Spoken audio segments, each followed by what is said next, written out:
अगर आप axis bank का मोबाइल एप्लीकेशन पहली बार यूज़ करना चाहते हैं लेकिन रजिस्ट्रेशन नहीं हो रहा है या कस्टमर आईडी ही याद नहीं है, तो इस वीडियो को बिल्कुल भी स्किप मत करिए। इस वीडियो में आपको सिर्फ रजिस्ट्रेशन ही नहीं बल्कि कस्टमर आईडी निकालने का सबसे आसान तरीका भी बताऊंगा और वीडियो के एंड तक आपका एक्सिस मोबाइल एप्लीकेशन में अकाउंट सक्सेसफुली एक्टिवेट हो जाएगा। तो चलिए बिना किसी डिले के शुरू करते हैं। सबसे पहले अपने मोबाइल में एक्सिस मोबाइल एप्लीकेशन ओपन कर लीजिए। अगर ऐप इंस्टॉल नहीं है तो प्ले स्टोर से इंस्टॉल कर सकते हैं। लेटेस्ट वर्जन यूज करना हमेशा बेहतर रहता है। ऐप ओपन होने के बाद नीचे स्किप का ऑप्शन दिख रहा है, इस पर टैप कर दीजिए, क्लिक कर दीजिए। अगर पहले कभी रजिस्ट्रेशन नहीं किया है तो इसी ऑप्शन को सिलेक्ट करना होता है। अब जो ऑप्शन आने वाला है वही सबसे इंपॉर्टेंट है। यहीं पर काफी लोग कंफ्यूज हो जाते हैं। यहाँ आपको बहुत सारे ऑप्शन दिख रहे होंगे, आपको क्लिक करना है log in to your Axis bank account वाले ऑप्शन पर। अब अपना सिम वेरीफाई करना होता है तो ओपन मैसेजिंग ऐप पर क्लिक कर दीजिए ताकि मैसेज भेजकर ये आपका सिम वेरीफाई हो जाए। तो जैसे आप ओपन मैसेजिंग ऐप वाले ऑप्शन पर क्लिक करते हैं ना, तो आपको ये वाला मैसेज सिंपली यहाँ पर सेंड वाला जो ऑप्शन है इस पर क्लिक करना होगा। तो जैसे आप इस पर क्लिक कर देते हैं तो ये एक टाइमर चलने लगेगा वेरिफिकेशन का। फिर आपके मोबाइल पर इस तरीके का एक नोटिफिकेशन दिखेगा एसएमएस वाला, तो इस पर डिसमिस पे आप सिंपली क्लिक कर दीजिएगा। अब यहाँ पर कंसेंट देना होता है, यानी आप फर्स्ट टाइम इस एप्लीकेशन को यूज़ कर रहे होते हैं ना, तो आप एक तरीके का ये एग्रीमेंट समझ लीजिए या फिर एक तरीके का परमिशन समझ लीजिए कि आप इसको परमिशन दे रहे हैं कि हाँ मेरा अकाउंट ओपन करो। तो ये परमिशन देना होता है। तो सिंपली आप इस पर क्लिक करेंगे, प्रोवाइड कंसेंट पे क्लिक करेंगे तो आपको इस पेज पे रिडायरेक्ट कर दिया जाएगा। अब आपसे कस्टमर आईडी मांगी जाएगी। अगर कस्टमर आईडी याद है तो बहुत अच्छी बात है, लेकिन अगर आपको याद नहीं है तो बिल्कुल भी टेंशन लेने की ज़रूरत नहीं है। मैं एक ऐसा तरीका बताने वाला हूं कि सिर्फ 30 सेकंड में कस्टमर आईडी का पता चल जाएगा। तो यहाँ पर दो ऑप्शन है।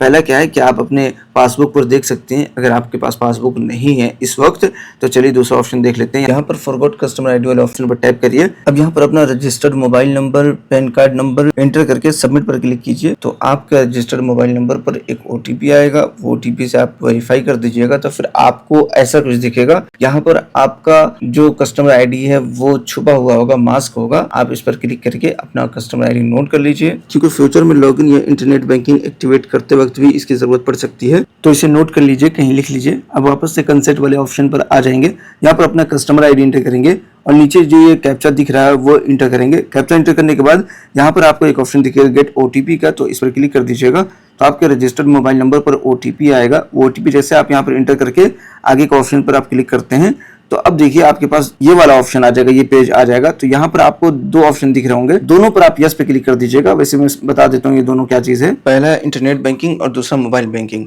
इंटरनेट बैंकिंग में ये होता है कि आप वेबसाइट के थ्रू अपने बैंक को लॉगिन कर सकते हैं, सारी चीज़ें देख सकते हैं, मैनेज कर सकते हैं।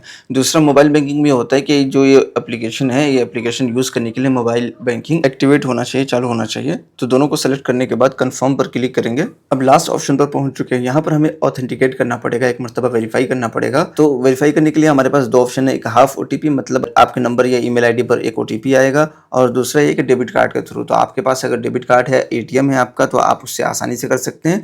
डेबिट वाला ऑप्शन सेलेक्ट कीजिए, फिर प्रोसीड पर क्लिक कर दीजिए। अगर डेबिट कार्ड नहीं है तो आप हाफ ओटीपी वाला ऑप्शन भी सिलेक्ट कर सकते हैं। तो digital banking consent successfully complete हो जाएगा। अब आपको वापस से अपना एक्सिस मोबाइल एप्लीकेशन ओपन करना है, क्योंकि ये आधा काम हो चुका है, अब आधा से भी कम काम रह गया है। तो चलिए अब जल्दी जल्दी वो भी कर लेते हैं। इसके लिए क्या करना है कि इसको स्क्रीन से यहाँ से निकलकर एक्सिस मोबाइल एप्लीकेशन ओपन करेंगे, लॉगिन वाले ऑप्शन पर क्लिक करेंगे। अब यहाँ पर login to your Axis account लिखा हुआ है, इस पर क्लिक कर देंगे। वापस से ओपन मैसेजिंग ऐप पर क्लिक करेंगे और यहाँ पर एक मैसेज बनाया आ रहा है, इसको सिर्फ सिंपली सेंड कर देना है हमें।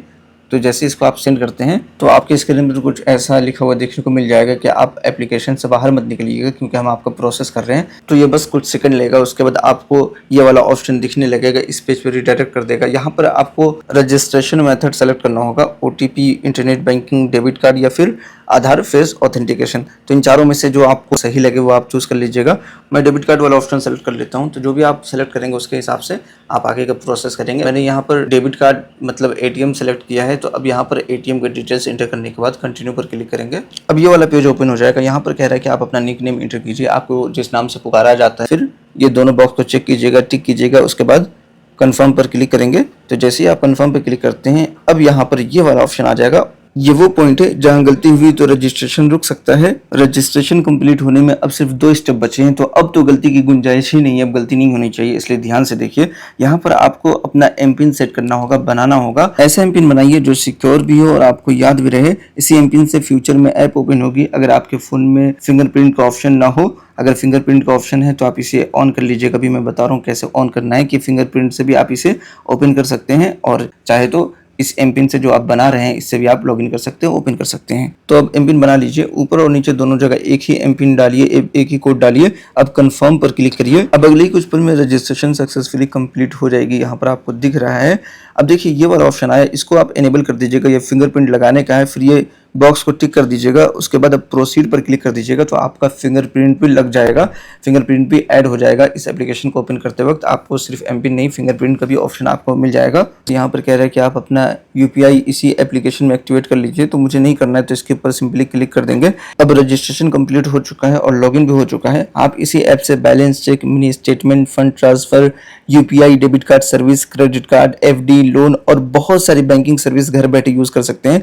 इसलिए एक बार रजिस्ट्रेशन कंप्लीट हो जाना बहुत जरूरी होता है। उम्मीद करता हूँ एक्सिस बैंक के मोबाइल ऐप में रजिस्ट्रेशन का पूरा प्रोसेस आपको आसानी से समझ आ गया होगा। अगर वीडियो हेल्पफुल लगी हो तो लाइक जरूर करिए, और अगर banking, credit card, UPI apps और गवर्नमेंट प्रोसेस से जुड़ी प्रैक्टिकल वीडियोस के लिए टेक्निकल मौलाना को सब्सक्राइब करना बिल्कुल मत भूलिएगा। अब मिलता हूँ नेक्स्ट वीडियो में, तब तक के लिए आप अपना ख्याल रखिए।